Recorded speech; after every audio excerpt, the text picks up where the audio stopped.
temei a Deus e dai-lhe glória, porque é chegada a hora do seu julgamento. São Vicente Ferrer. O vento sopra onde quer. Em sua famosa conversa noturna com Nicodemos, nosso Senhor Jesus Cristo usou esta imagem para explicar àquele príncipe dos judeus como age o Espírito Santo nas almas. Deus tem seus desígnios para cada homem, e a todos outorga as graças adequadas para alcançar a santidade, mas concede a alguns, além destas, carismas destinados a auxiliar os demais a se aproximarem dele. São as chamadas graças dadas gratuitamente, por serem concedidas ao homem acima do poder de sua natureza e de seus méritos pessoais. No entanto, como o Espírito Santo sopra onde quer, há na história almas escolhidas que recebem não apenas um, mas vários carismas para melhor guiar o povo de Deus em épocas especialmente conturbadas. Um destes eleitos é o grande São Vicente Ferrer. Não é raro Deus anunciar com sinais sobrenaturais a chegada de uma alma de tamanha grandeza ao mundo. Tal se passou com a família Ferrer. Faltando pouco para nosso santo vir à luz, seu progenitor, o notário valenciano Guilhermo Ferrer, sonhou que assistia ao sermão de um famoso dominicano, em meio ao qual este o felicitava, pois dentro em breve seria pai de um filho notável em letras e em santidade, exímio pregador, revestido também do hábito dominicano. Todavia, os sonhos não passam de sonhos. Para não dar margem a dúvidas, quis a providência manifestar-se de modo mais palpável. A mãe, que já tivera outros filhos, se sentia muito mais leve nesta gestação, porém ouvia latidos vindos de seu ventre. Preocupada, temendo tratar-se de um mau presságio, foi pedir conselho ao bispo de Valência, do qual ouviu o vaticínio de que o nascituro seria como um destacado mastim para guardar o rebanho do povo cristão, despertando-o com seus latidos do sono dos pecados e afugentando os lobos infernais. A 23 de janeiro de 1350, nasceu o pequeno Vicente. Vivo e inteligente, não gostava das brincadeiras comuns às outras crianças e as reunia em torno de si para lhes fazer uma pregação infantil. Aos 12 anos, já dominando a gramática e a lógica, iniciou seus estudos de filosofia e teologia. Jovem modelar, frequentava muito a igreja, era honesto, jejuava 2 vezes por semana, fazia longas meditações sobre a paixão de Cristo, rezava o ofício da cruz e as horas de Nossa Senhora, e mostrava-se caritativo para com os pobres e os religiosos. Vizinho do mosteiro da Ordem Dominicana, não hesitou quando o pai o incentivou a nele ingressar. Tomou o hábito a 5 de fevereiro de 1367 e professou no ano seguinte. Inimigo do ócio, entregou-se aos estudos e à oração, na mais estrita observância à regra. Ainda era diácono e já pregava tão bem que vinham pessoas de longe para ouvi-lo. Ordenado sacerdote em 1374, alternava os estudos e a docência entre Barcelona, Toulouse e Lérida por deliberação de seus superiores. Aos 28 anos recebeu o título de mestre em teologia. Conhecia de tal modo a Bíblia que a citava com a mesma facilidade como que o faria se a tivesse sempre diante dos olhos. Dominava também a exegese dos santos e as línguas latina e hebraica. De regresso a Valência, destacava-se na ordem como professor, escritor, pregador e conselheiro. Entretanto, quando alguém lhe perguntou em que livro encontrava tão belos pensamentos para seus sermões, limitou-se a apontar o crucifixo. O demônio fez de tudo para dissuadi-lo da via de perfeição por ele abraçada. Em certa feita, por exemplo, apresentou-se ele diante do santo com a aparência de um venerável ermitão, convidando-o a não ser tão radical na prática da virtude. Tem por certo de que nenhum homem pode evitar cair uma ou outra vez em algumas leviandades, cedo ou tarde. É melhor então que isto aconteça na idade florida do que na velhice. Frei Vicente enfrentou-lhe com o sinal da cruz, invocou o nome de Deus e de Nossa Senhora e disse com grande coragem: Vai para onde mereces, maldito. Eu já te conheço. Não sabes que Deus está com seus servos e os conduz pela mão para que não tropecem? A ele consagro não apenas minha velhice, como também minha juventude. Ao ouvir isto, o demônio desapareceu dando grandes urros. Em outra ocasião, pedia a ele a graça de se manter na perfeita castidade até o fim da vida. De repente ouviu uma voz a dizer-lhe que em breve perderia a virgindade, deixando-o muito triste e desconsolado. mas logo se voltou para a rainha do céu, pedindo que lhe mostrasse quem fora o mensageiro de tão más notícias. Apareceu subitamente Nossa Senhora, com grande esplendor, dentro de sua cela, e o consolou, avisando-lhe tratar-se de um dos assaltos do demônio, diante dos quais ele não devia perder a confiança, pois ela, que podia mais do que todas as fúrias infernais, jamais o desampararia. Em 1378, eclodira o cisma do Ocidente. Falecido Gregório IX em Roma, um conturbado conclave, celebrado em meio a pressões e distúrbios nas ruas, elegeu como Papa Urbano VI. Poucos meses depois, 12 cardeais reunidos em Agnani declararam inválida esta eleição e escolheram para ocupar o sólio pontifício o cardeal Roberto de Genebra, que, tomando por nome Clemente VII, instalou sua corte em Avignon. Ao ver aumentar a divisão entre aqueles que deveriam estar unidos em Cristo, o levou a uma grave enfermidade, que em 3 dias conduziu-o às portas da morte.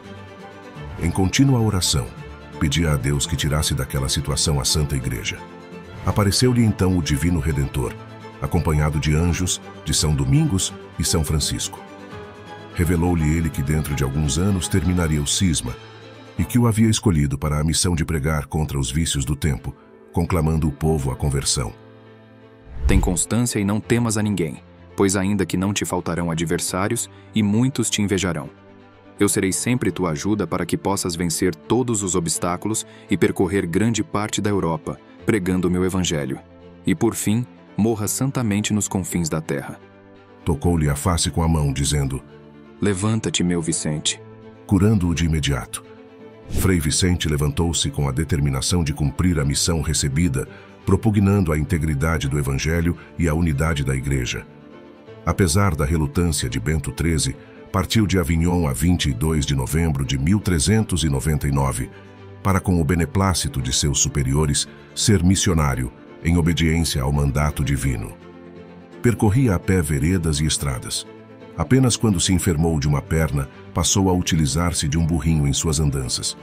Pregou em vários países: Espanha, Portugal, França, Suíça, Alemanha, Itália e Inglaterra. Uma profunda vida interior alimentava suas pregações, que versavam sobre os novíssimos, sobretudo o juízo final.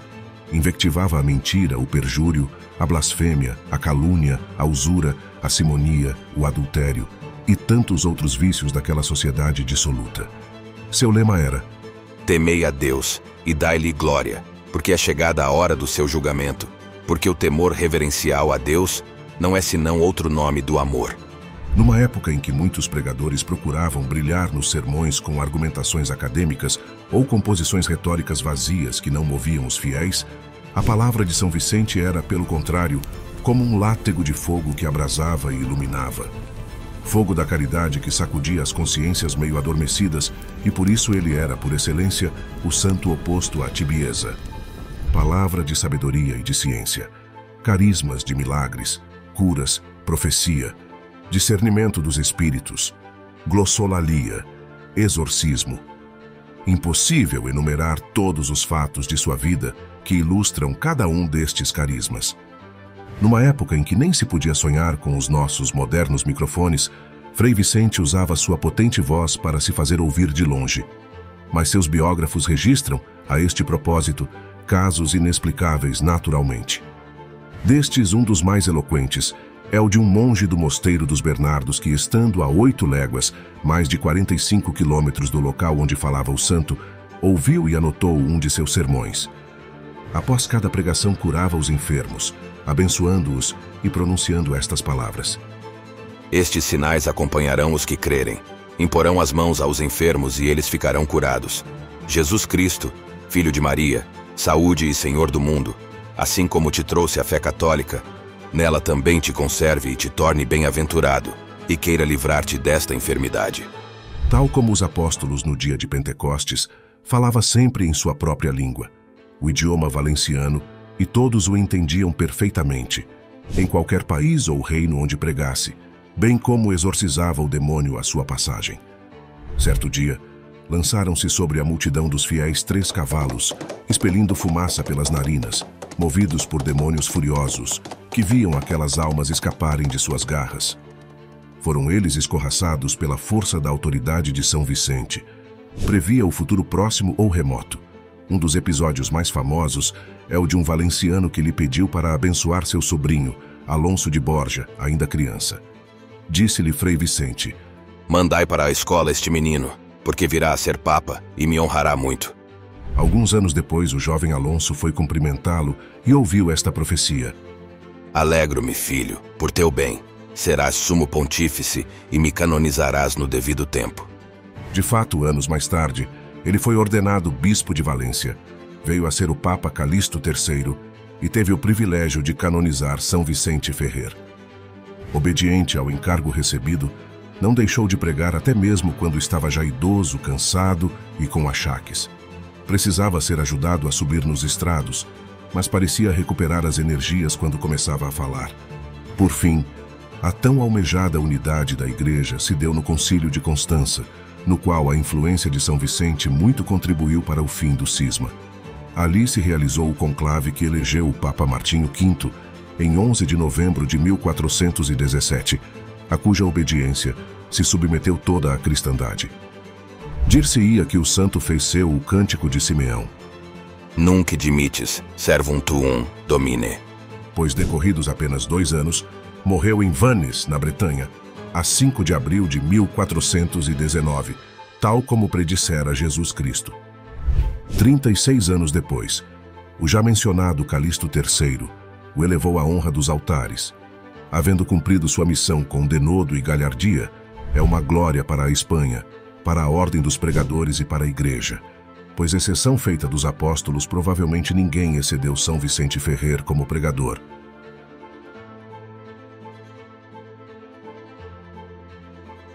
Que bom que você ficou conosco até aqui. Esperamos que você tenha gostado. Quer assistir mais conteúdos que irão fortalecer e aumentar sua fé? Então inscreva-se no nosso canal. Será um prazer ter você sempre aqui conosco. Deixe seu like e nos ajude a aumentar nossa linda família online. Que a paz de nosso Senhor Jesus Cristo, o amor da Santíssima Virgem Maria e a proteção do glorioso São José estejam sempre conosco. Te vejo no próximo vídeo.